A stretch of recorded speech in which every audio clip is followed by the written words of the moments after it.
So the sample papers are out. CBSE ने अपना sample paper release कर दिया है टर्म 2 के लिए एंड ह्यूमैनिटीज़ के जितने भी सब्जेक्ट हैं उनके सैम्पल पेपर का लिंक हमने डाल दिया है। ज्योग्राफी से लेकर sociology, psychology, history, economics, legal studies सारी लिंक अभी काम कर रही हैं एक्सेप्ट पॉलिटिकल साइंस, वो भी थोड़ी देर बाद आप वहाँ से डाउनलोड कर पाएंगे।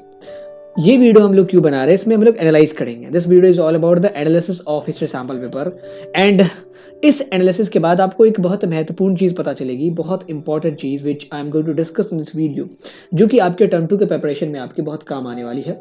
So let's get on the laptop screen. And अगर आप नए हैं इस चैनल के लिए तो बाय द वे आपके लिए जो टर्म 2 का पूरा कोर्स है वो हमने ऑलरेडी तैयार कर दिया है except Kings and Chronicles chapter, वो भी कुछ दिनों में अपलोड हो जाएगा। तो जितने भी बच्चे नए हैं and they're constantly asking sir when we will start the term 2 course, तो भाई हमने पहले ही बना दिया, जितनी भी चीज़ें आपके रिड्यूस सिलेबस की भी चीज़ें वो भी डाल दी हैं, ठीक है। तो डू चेक आउट दैट, वो प्लेलिस्ट हमने आई बटन पे पिन कर दी है। एंड बाकी हमने एक वीडियो तैयार की थी जिसमें सारा ही जो चैप्टर है 1, 2, 3 चैप्टर थर्ड बुक का और फिर 1, 2, 3 चैप्टर थर्ड बुक का, थर्ड बुक को 2 पार्ट में डिवाइड करके 7-7 घंटे की वीडियो बनाई है, तो आप उसको भी देख सकते हैं। Now let's get on the laptop screen.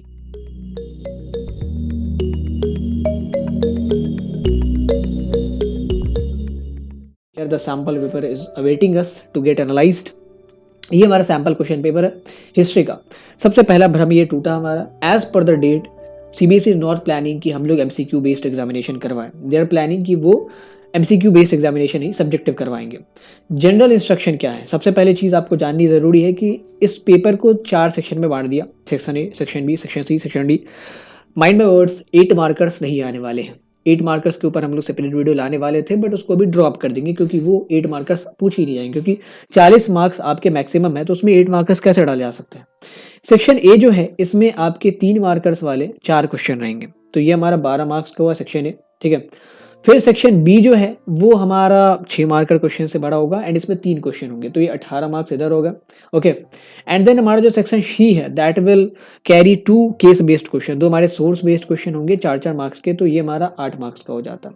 तो ये 18, 8, 26 और 12, 38। और लास्ट में सेक्शन डी में 2 मैप बेस्ड क्वेश्चन होंगे जो विजुअली इम्पेयर्ड है उनके लिए 2 अलग से क्वेश्चन तैयार किए गए, तो दोनों ही 2 मार्क्स के हैं, ठीक है। तो ये हमारा हो गया 38, 2, 40, 40 इस तरीके से हमारा पूरा होता है। अब हम लोग एक एक करके क्वेश्चंस को एनालाइज करते हैं एंड उस सबसे इंपॉर्टेंट चीज़ को देखेंगे जिसका आप सब बहुत बेसब्री से इंतजार कर रहे हैं। तो surprise is awaiting you. And एक चीज़ आपको पता होनी ज़रूरी है, बहुत सारे बच्चे फ्रीक्वेंटली आस्क कर रहे थे कि सर आंसर राइटिंग कैसे करें, सब्जेक्टिव आने वाला है, तो आंसर राइटिंग के ऊपर कैसे आंसर राइटिंग इंप्रूव करी जाती है, रीडिंग हैबिट का क्या रोल है, देन आंसर राइटिंग कैसे करी जाए, 3 मार्कर्स कैसे लिखे जाते हैं, 4 मार्कर्स कैसे लिखे जाते हैं, 5 या 6 मार्क्स क्वेश्चन कैसे लिखे जाते हैं, उन सब के ऊपर हमने वीडियो बना दी है। बाइलिंगुअल बनाया है, अगर आप इंग्लिश मीडियम से हैं तो भी देख सकते हैं, हिंदी मीडियम से हैं तो भी देख सकते हैं। तो उनकी जो लिंक है वो हमने आई बटन में पिन कर दी है, डिस्क्रिप्शन बॉक्स में भी लिंक है, आप देख सकते हैं। पहला, describe the role of doctor B R Ambedkar in the constituent assembly of India. बहुत सारे बच्चे इस भ्रम में है कि हम लोग ना आंसर भी रिलीज करेंगे इस वीडियो में, तो ये कंप्लीटली एनालिसिस वीडियो है, आंसर के ऊपर अलग वीडियो आएगी। वैसे सीबीएसई ने अपना मार्किंग स्कीम लॉन्च कर ही दिया है। बाय द वे आंसर को लेकर एक बहुत बड़ी अनाउंसमेंट है जो इस वीडियो के एंड में मैं आपको बताऊंगा, जिससे सारे बच्चे कनेक्ट हो पाएंगे। Very interesting that is. B R Ambedkar के रोल को बताना है, कॉन्स्टिट्यूएंट असेंबली में किस तरीके से उन्होंने रोल प्ले करा, चाहे वो अगर लैंग्वेज के डिस्कशन की बात हो, माइनॉरिटीज़ के राइट्स की बात हो, तो ये सारी चीज़ें आप एनालाइज कर सकते हैं। फिफ्थ रिपोर्ट को क्रिटिकली एनालाइज करना है कि क्या क्या चीज़ें थी, फिफ्थ रिपोर्ट ने कैसे इम्पैक्ट डाला ब्रिटिश ईस्ट इंडिया कंपनी के बिजनेस अफेयर्स के ऊपर एंड इसकी जो मोनोपोली है वो रिवोक करी जाती है, उसको यहाँ पे आपको हाईलाइट करना है। फिर पहाड़ियाज के टुवर्ड्स ब्रिटिशर्स की पॉलिसी क्या थी, तो पहले हमारा जो ब्रूटल पॉलिसी है क्रैकडाउन की उसको देखेंगे, फिर पैसिफिकेशन की पॉलिसी को आप दिखा सकते हैं। 3 मार्कर है तो आप 3 पॉइंट में आराम से निपटा सकते हैं। एंड इंट्रो बॉडी कंक्लूजन कैसे फ्रेम करना, उसके लिए आप उस वीडियो को देख सकते हैं जिसमें हमने बताया कि how to write the best answer in boards. Then why have many scholars, उससे पहले rumours and prophecies played a part in moving people to action. 1857 की क्रांति में र्यूमर्स का क्या रोल है, प्रोफेसीज का क्या रोल है। जैसे एक र्यूमर फैला था कि भाई आटे में ये लोग क्या कर रहे हैं, गाय और सूअर की हड्डियों को मिला के मिक्स करके बेचना।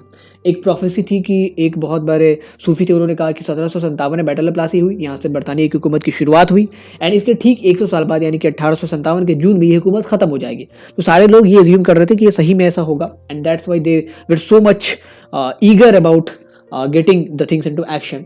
तो ये र्यूमर्स एंड प्रोफेसीज के ऊपर भी हमने जो वन शॉट बनाया, बहुत बढ़िया डिस्कशन वहाँ पे भी की है। Then why have many scholars written the months after independence as being Gandhi finest hour, क्योंकि गांधी जी जो है उस टाइम में जो चीज़ उनको सबसे ज़्यादा डियरेस्ट थी उस पर काम कर रहे थे, तो लोगों को समझा रहे थे, क्योंकि इंडिपेंडेंस के बाद जो बाकी के 8-10-12 महीने गुजरे हैं उनमें क्या हो रहा था, रॉयट्स एंड रॉयट्स। तो एक तरफ वो बंगाल में जाके जो रॉयट विक्टिम्स है उनको सांत्वना दे रहा, जो रॉयटियर्स हैं उनको समझा रहे कि ये चीज़ें आपको नहीं करनी है, इससे हमारा जो देश है उसकी जो अखंडता है वो इम्पैक्टेड होती है, इंटीग्रिटी इम्पैक्टेड होती है। फिर दूसरी तरफ वो दिल्ली में जा रहा है, दिल्ली में जो रिफ्यूजी कैंप्स में लोग रह रहा है, जो पंजाब से भाग के आए हैं, जो सिंध से भाग के आए हैं, उनको सांत्वना दे रहा है। एंड उसके अलावा जो कॉन्स्टिट्यूंट असेंबली के लोग हैं एंड जो बड़े लीडर्स थे कांग्रेस के, उनको रजामंद कर रहा है कि आपको माइनॉरिटीज़ के लिए रेजोल्यूशन लाना पड़ेगा। तो इन सारी चीज़ों को आप यहाँ पे हाईलाइट कर सकते हो। सो अगर आप इस सेक्शन ए को देखोगे तो 4 सवाल हमारे 12 मार्क्स के हो गए।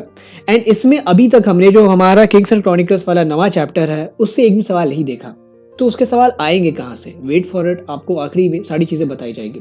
फिर अगर हम लोग सेक्शन बी में देखें जिसमें 3 सवाल होने वाले हैं हमारे 6 markers, describe the role of any 6 prominent leaders. 6 leaders के रोल को बताना है जिन्होंने 1857 के रिवोल्ट में अपनी भूमिका अदा की थी। You can discuss about Kunwar Singh, Begum Hazrat Mahal के बारे में बता सकती हैं, ब्रजेश कदर के बारे में बता सकते हैं, तात्या टोपे के बारे में बता सकते हैं, फिर रामल के बारे में बता सकते हैं। तो ये जो 5-6 प्रोमिनेंट लीडर्स हैं इनके कॉन्ट्रीब्यूशन को किस जगह पे फंक्शन कर रहे थे, क्या क्या रोल था इनका, इसको आप डिस्कस करते सकते हैं। बाय द वे अगर आपने हमारे वन शॉट को नहीं देखा 1857 के रिवोल्ट के ऊपर तो आप उसे भी जाके देख सकते हैं। That is very helpful by the way, बहुत छोटा भी बनाया हमने। Quit India movement was genuinely a mass movement bringing into its ambit hundreds of thousands of ordinary citizens, not citizens. India उस जमाने सिटीजनशिप का कॉन्सेप्ट था ही नहीं कुछ। तो यहाँ पे क्विट इंडिया मूवमेंट इतना ज़्यादा वाइड स्प्रेड क्यों हो पाया? महिलाओं के पार्टिसिपेशन की बात कर सकते हैं, सॉल्ट सत्याग्रह के रोल की बात कर सकते हैं, उससे जुड़ा हुआ हमारा जो अल्टरनेटिव क्वेश्चन है वो भी है। तो ये हमारा जो दूसरा सवाल है इस सेक्शन बी का कुछ ऐसा है। देन जो हमारा 7th क्वेश्चन है that is all about the policy of सुलेकोल, जिसमें आप बता सकते हैं किस तरीके से अकबर ने इसको इम्प्लीमेंट करके जजिया हटाया, जो नोबेलिटी थी उसमें अलग अलग लोगों को इंक्लूड किया गया, तुर्रानी क्लासेस के लोग, इंडियन ओरिजिन के लोग, ईरानी क्लासेस के लोग। फिर अकबर ने जो रिलीजियस इंस्टीट्यूशंस को मेंटेन करने के लिए ग्रांट्स वगैरह दिए, आपने देखा भी होगा जो भक्ति एंड सूफी ट्रेडिशन वाला चैप्टर है, अकबर एक गिरजाघर को बनवाने के लिए जोर दे रहा खंबात के एरिया में। तो ये हमारा कुछ 3 ऐसे क्वेश्चन रहेंगे 6-6 मार्कर। एंड 6 मार्कर्स आंसर कैसे लिखे जाते हैं वो भी हमने उस वीडियो में डिस्कस करा, तो वो वीडियो तो मस्ट है आपके लिए अगर आप आंसर राइटिंग करना चाहते हो तो। देन सेक्शन सी में 2 हमारे केस बेस्ड क्वेश्चन होंगे, एक हमारा किंग्स एंड क्रॉनिकल से आया है एंड एक आया हमारा फ्रेमिंग द कॉन्स्टिट्यूशन चैप्टर से, जिसमें गोविंद वल्लभ पंत आर्ग्यू कर रहा है कि हमें जो सिटीजनशिप का कॉन्सेप्ट है उसे इंप्लीमेंट करना पड़ेगा। There can not be any divided loyalty. ठीक है, आपको जो नेशनलिटी है उसको हमेशा अपने कम्युनिटी और हमेशा अपने रीजनल आइडेंटिटी से ऊपर रखना पड़ेगा। And the last is section D is all about the maps. 2 जगह लोकेट करनी है, इसमें लोकेट करना पड़ेगा आपको।